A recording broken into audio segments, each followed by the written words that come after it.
കണ്ണൂർ പഴയങ്ങാടിയിൽ കുഞ്ഞുവെച്ച യുവതിയുടെ ആത്മഹത്യാക്കുറിപ്പ് പുറത്തുവന്നു. ഭർത്തൃവീട്ടിൽ കടുത്ത മാനസിക പീഡനം ഏൽക്കേണ്ടി വന്നെന്ന് ആത്മഹത്യാക്കുറിപ്പിൽ പറയുന്നു. മകൾ അടിമയെപ്പോലെയാണ് ഭർത്താവിന്റെ വീട്ടിൽ കഴിഞ്ഞിരുന്നതെന്ന് പിതാവ് മോഹനൻ പറഞ്ഞു. ഭർത്തൃവീട്ടിൽ സഹിക്കേണ്ടി വന്ന കൊടും പീഡനങ്ങൾ അക്കമിട്ട് നിരത്തുന്നതാണ് റീമയുടെ ആത്മഹത്യാക്കുറിപ്പ്. ഭർത്തൃമാതാവ് ഒരിക്കലും സമാധാനം നൽകിയിട്ടില്ല. തന്നെയും കുഞ്ഞിനെയും മാതാവിന്റെ വാക്കുകേട്ട് ഭർത്താവ് വീട്ടിൽ നിന്നും ഇറക്കിവിട്ടു. മാതാവിന്റെ പീഡനങ്ങൾക്കെല്ലാം ഭർത്താവ് കമൽരാജ് കൂട്ടുനിന്നുവെന്നും റീമയുടെ ആത്മഹത്യാക്കുറിപ്പ്.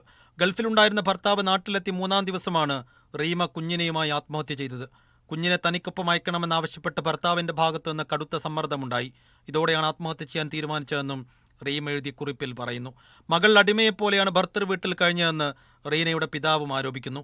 അവളെന്ന് വെച്ചാൽ ഒരു അടിമയെ പോലെ അവിടെ കഴിയേണ്ട ഒരു അവസ്ഥയുണ്ടായിരുന്നു. കാരണം അവൻ അമ്മയുടെ വാക്ക് കേട്ട് മാത്രം പ്രവർത്തിക്കുന്നത്. എൻ്റെ മോക്കും കുട്ടിക്കും അവിടെ ഒരു സ്വാതന്ത്ര്യം ഉണ്ടായിരുന്നില്ല. കാരണം ഇവരുടെ ഭാഗത്തിന് ഒരു വിലയും കൽപ്പിച്ചിരുന്നില്ല. കൊന്നാലും ചത്താലും നിയമം വേട്ടക്കാരനൊപ്പമാണ്. തന്നെപ്പോലുള്ള പെൺകുട്ടികൾക്ക് നീതി നൽകാത്ത നിയമമാണ് ഈ നാട്ടിലെന്നുകൂടി കുറിച്ചാണ് റീമ തന്റെ ആത്മഹത്യാക്കുറിപ്പ് അവസാനിപ്പിച്ചത്.